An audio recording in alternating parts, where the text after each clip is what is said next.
Tulsa.com. June 8th is a day many longtime Tulsa residents would choose to forget. On this day in 1974, the city experienced a deadly outbreak of tornadoes. Junior's reporter Will Dupree is live to tell us about a few people who remember that day all too well. Will? 40 years ago today, 2 tornadoes struck Tulsa and 4 people died.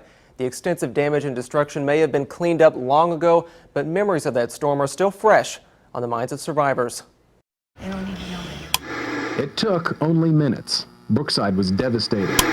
On this day, 40 years ago, deadly tornadoes left behind a wake of damage throughout Tulsa. Images of the aftermath showed up on the news and in the papers. And after all these years later, they're still vivid to John Hollingshead. That could have been my house, the house I was living in as a kid, and it could have upended my life. And you make it through. Luckily, the storm spared his family's home, but the tornado that tore through Brookside changed his life forever. I didn't experience as much as the people that actually went through it, obviously, but I mean, it really sparked my interest in weather and eventually into chasing also. He's now chased more than 60 tornadoes in his life, but the 1974 storm is one he'll not soon forget, and neither will Clarence Boyd Jr. It was a normal day in a sense of thinking.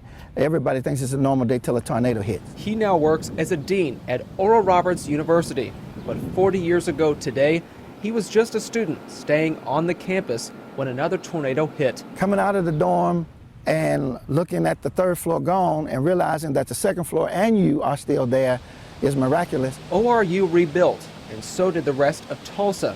But for those whose memories still flash, ORU hit hard as well. Images of the storm, they worry about history repeating itself. It could very easily happen here, and eventually it will happen. We just have to be prepared for it. Well, the tornadoes in 1974 caused about $30 million of damage. The National Weather Service says only 2 other natural disasters in Tulsa